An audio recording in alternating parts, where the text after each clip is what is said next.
La procession du dragon.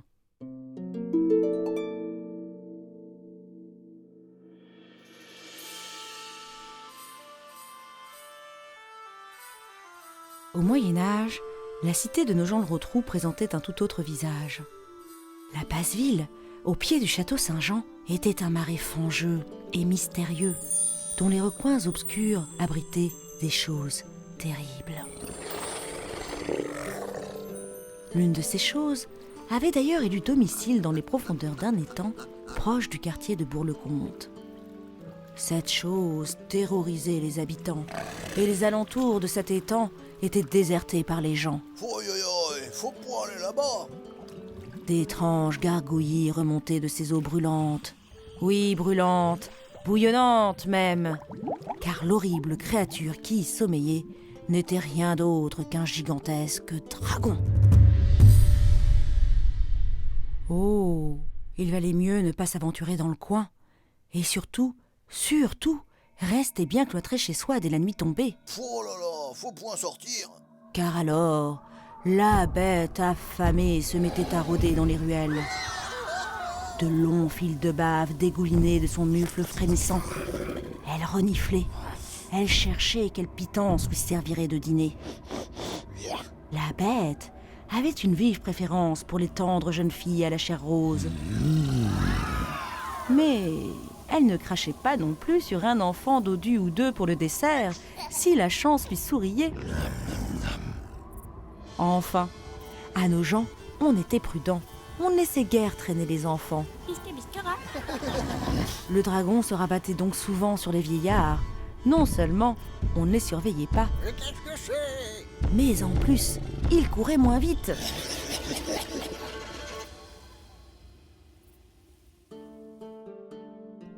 Alors quoi? Tuer le dragon et vivre enfin une époque de paix et de félicité? Des jours merveilleux où chacun pourrait gambader dans les prés fleuris sans se soucier de se faire croquer? Mais évidemment, ils y avaient bien pensé, les braves gens de Nogent. Seulement voilà, comment venir à bout d'une bête aussi coriace? Les plus jeunes, les plus valeureux s'y étaient essayés. Mardi, compagnon. Misère, on n'en avait retrouvé que les chausses et le chapeau, le milieu ayant bien souvent disparu sans autre formalité. Misère. Petit à petit, on n'avait plus trouvé personne pour tenter pareille expérience. Et la ville de Nogent-le-Rotrou avait dû apprendre, hélas, 1000 fois hélas, à vivre avec son dragon. Certains, finalement, s'en accommodaient plutôt bien. C'étaient les braves gars de la taverne Saint-Georges. Ouais, à la bonne botte. Santé. Vous savez, ces bons fêtards qui aimaient s'attarder au comptoir jusqu'à très tard le soir. Pour cela, le dragon avait bon dos. Sans lui, ils se seraient fait bien gaillardement recevoir par leurs femmes à leur retour au logis. Te voilà enfin. Aïe. Mais grâce au dragon, l'excuse était toute trouvée. Voyons, mamie, quand j'ai vu que la nuit était tombée, j'étais bien coincé. Je me suis dit, qui c'est qui va prendre soin de ma femme chérie et de mes mouflets si le dragon m'attrape et qu'il me croque? Alors je suis resté jusqu'au jour, sans même un lit douillet, dans le seul endroit ici-bas qui est ouvert toute la nuit. Est-ce ma faute à moi, s'il y a que la taverne Saint-Georges? Ah ça, ils y passaient de sacrés bons moments autour du comptoir, les braves gars de la taverne Saint-Georges. À la baisse. Ça trinquait, ça buvait, ça chantait, mais surtout, ça discutait.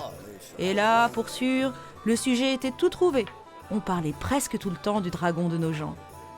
Il y avait le petit Jacques, un bout d'homme haut comme 3 pommes, qui, pour être à la hauteur de ses compères, s'asseyait toujours les fesses bien calées sur 3 énormes coussins. C'est pas vrai. Qu'il disait: Si à pas me faire plus grand que je ne suis, rigolez point. C'est qu'il me faut des coussins à moi. Depuis le jour où j'ai un peu trop traîné sur le chemin de Bourg-le-Comte et que le dragon, il m'a cramé les fesses. Tes fesses, ça c'est rien. enchaînait le brave Baudouin. Vous vous souvenez de la fois où la bête a entièrement gommé le Martin à la sortie du Droquet? Oula, ouais. Le pauvre gars était rond comme un coq au vin. À tel point que le dragon, après ça, l'a pas dessoulé pendant au moins 3 jours. Oh là là, marchait pas droit le bougre. Et il avait le hoquet. Chaque fois qu'il ouvrait son clapet, il mettait le feu à tout le quartier. Et mes moutons. Bougonnait le vieil Ernest. Hein? Qui c'est qui va me les rendre, mes moutons? Un jour, j'étais dans mon pâturage. Et là, le dragon qui débarque. Il se dit qu'il va me manger. Et là, il balance tout autour de lui une énorme gerbe de flammes. Tu penses bien qu'entre-temps, j'avais déguerpi?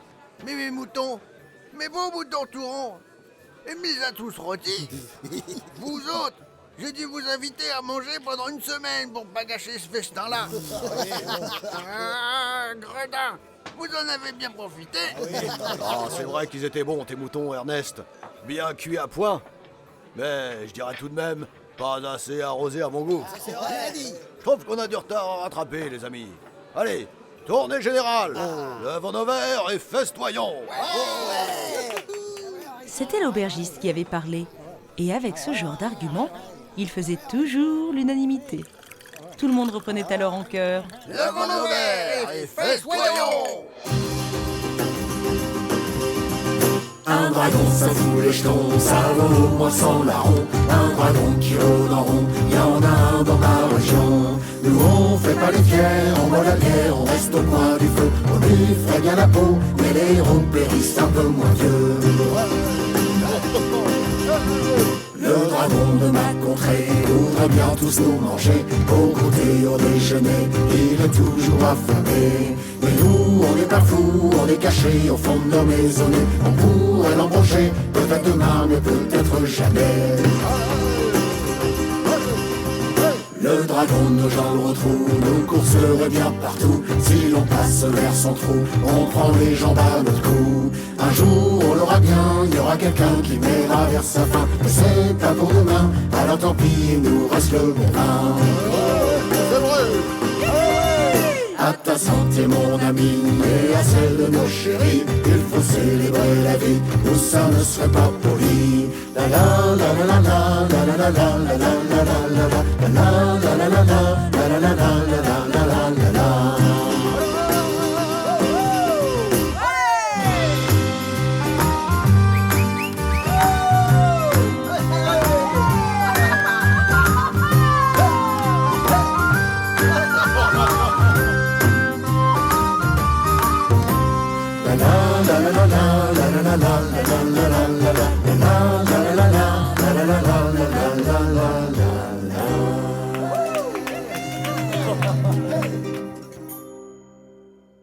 Vous l'avez compris, les petits gars de la taverne Saint-Georges continuaient de prendre du bon temps, dragon ou pas dragon, vu que, nom d'un petit bonhomme, il était entendu qu'il n'y avait rien de sérieux à faire pour se débarrasser du monstre. Les autres habitants de nos gens le Rotrou, eux, avaient bien compris la leçon. Ils se cloîtraient chez eux et ne sortaient pas le plus petit bout d'orteil dès la nuit tombée. La bête, elle, tournait et tournait sans relâche dans les ruelles. Elle tournoyait au-dessus du château Saint-Jean comme une grosse chauve-souris. Elle ne trouvait que peu de choses à se mettre sous la dent, et cela la rendait folle. Une nuit, alors que l'aube allait bientôt poindre, le dragon affamé pénétra plus avant dans le bourg. Il aperçut alors un rayon de lumière qui s'échappait d'une porte entr'ouverte. Gronda la bête en se passant son énorme langue sur les babines. Elle s'avança le plus discrètement possible, sur la pointe des pattes, et elle lorgna à travers la porte. C'étaient les chopes d'un boulanger, levé tôt comme il se doit pour cuire son pain pour le matin. Le dragon se frotta les pattes, remua malicieusement du popotin comme un gros chat, contracta ses muscles et... il ouvrit la porte à la volée. Fit le boulanger. Fit le dragon. Le boulanger chercha une arme, mais il n'en trouva pas. Le dragon chercha du sel et du poivre, mais il n'en trouva pas non plus. Le boulanger fit à toute vitesse ses prières. Le dragon, lui, se souhaita bon appétit. Il ouvrit toute large son énorme gueule pleine de dents pour engloutir le boulanger. Quand tout à coup, le boulanger eut une idée. Il prit sa pelle à bois, saisit une énorme miche de pain brûlante dans les tréfonds de son four et l'enfourna bien au fond du gosier tout déployé de la bête. Tiens! S'exclama le boulanger. Fit la bête. Le dragon n'eut pas l'air d'apprécier du tout. Il vira au rouge, au bleu, au rose, au violet. Il chercha à enlever la grosse miche de pain brûlante en se raclant la gorge avec ses pattes griffues. Il se roula sur le sol et il cassa tout dans l'échoppe du boulanger. Il avait de la vapeur qui lui sortait par les oreilles et de la fumée par les naseaux.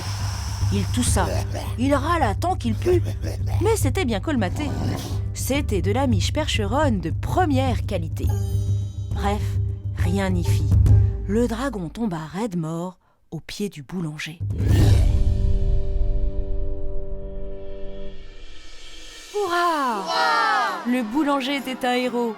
Grâce à lui, nos Jean le Rotrou était enfin délivré de son dragon. La nouvelle fit bien vite le tour de la ville. On était si soulagés dans le bourg que l'on fit la fête jours et nuits pendant des mois. Et même après cela, pour commémorer l'événement, on imagina non pas une, mais 2 processions par an, le lundi de Pâques et celui de l'Ascension. Ces jours-là, on dansait et on chantait en promenant un gros dragon en carton à travers la ville. Dans la bouche du dragon, on n'oubliait jamais de coller une énorme miche de pain, histoire de rendre encore hommage au boulanger. Il fallait bien ça pour célébrer le calme et la paix enfin retrouvés. Pourtant, la légende oublie de dire qu'à l'époque, il y eut tout de même des gens à Nogent qui ne furent pas si contents de la disparition du dragon. Et oui, pauvre petit gars de la taverne Saint-Georges, il n'avait plus aucune excuse pour s'attarder à la taverne jusqu'au petit matin. À partir de ce jour-là, leurs femmes exigèrent qu'il soit de retour à la maison à au plus tard 7 heures sonnantes. Sinon... Cela nous amène à une question qui vaut son pesant d'or. À votre avis, qui de la femme ou du dragon peut être le plus terrible ? Les petits gars de la taverne Saint-Georges devaient connaître la réponse à cette question, car ils n'ont jamais tenté le diable. La la la la la la la la la la la la.